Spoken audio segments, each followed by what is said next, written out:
నమస్తే ఫ్రెండ్స్, నా మాట ఫుడ్ ఛానల్కి స్వాగతం. ఈరోజు వీడియోలో పుల్లగంద ఫ్రై ఎలా తయారు చేయాలో చూపిస్తానండి. దీనిని పుల్లగంద అంటారండి. ఇది 1/2 కేజీ కంటే ఎక్కువగా ఉంటుంది, 3/4 కేజీ ఉంటుందండి. ఇలా మట్టి మట్టిగా ఉంటుంది. బాగా కడిగి ముక్కలుగా కట్ చేసి తీసుకోవాలి. స్టవ్ ఆన్ చేసుకొని ఒక గిన్నె పెట్టుకున్న తర్వాత అందులో పుల్లగంద ముక్కలు వేసి తగినంత వాటర్ వేసి 1 స్పూన్ పసుపు వేసుకోవాలి, 1 స్పూన్ సాల్ట్ వేసుకోవాలి, కొద్దిగా చింతపండు వేసుకోవాలండి. పుల్లగందకు కొద్దిగా దురద ఉంటుందండి.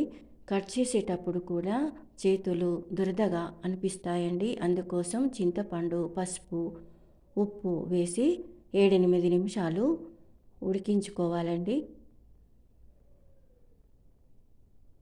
మెత్తగా కాకుండా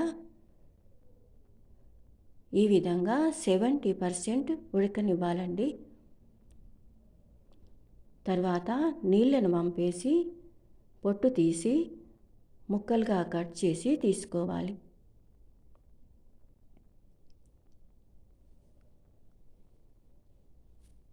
ఈ విధంగా ముక్కలుగా కట్ చేసి తీసుకోవాలి.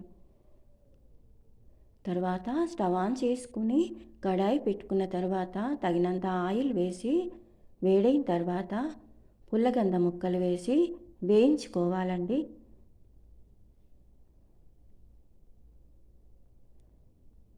ఈ విధంగా కలుపుకుంటూ మంచి కలర్ వచ్చేదాకా వేయించుకోవాలి. ఈ కలర్ వచ్చేదాకా వేయించుకోవాలండి. తర్వాత ఒక ప్లేట్లోకి తీసుకోవాలి. అన్ని ముక్కలు ఇదే విధంగా వేయించుకోవాలి.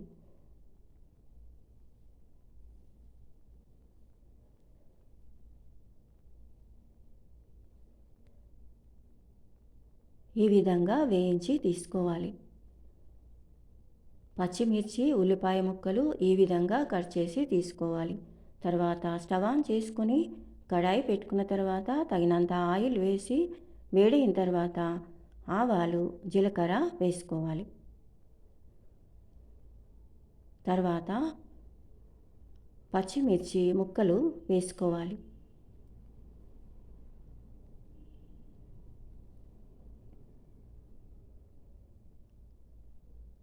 తర్వాత 7-8 వెల్లుల్లి, చిన్న అల్లం ముక్క, 3 లవంగాలు, 2 యాలకులు దంచి వేస్తున్నాను.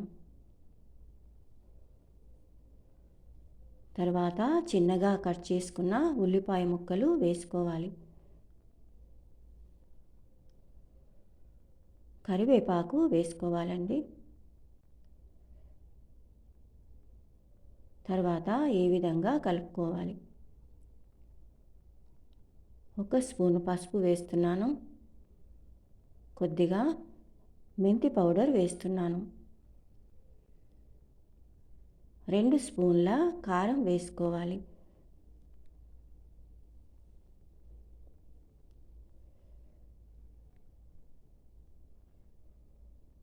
ఒక స్పూన్ సాల్ట్ వేస్తున్నానండి.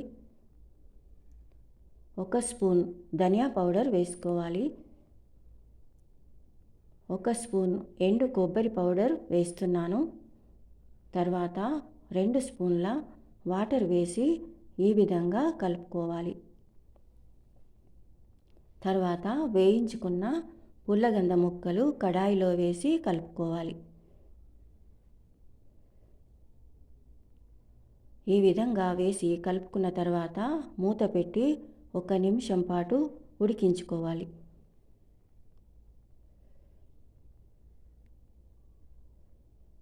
తర్వాత 1 నిమ్మకాయ రసం తీసి వేస్తున్నాను. తర్వాత 1 నిమిషం పాటు వేయించుకున్న తర్వాత చివరగా కొత్తిమీర వేసుకోవాలి. తర్వాత స్టవ్ ఆఫ్ చేసుకోవాలి. చూశారు కదా పుల్లగంద ఫ్రై తయారీ విధానం. Thank you for watching.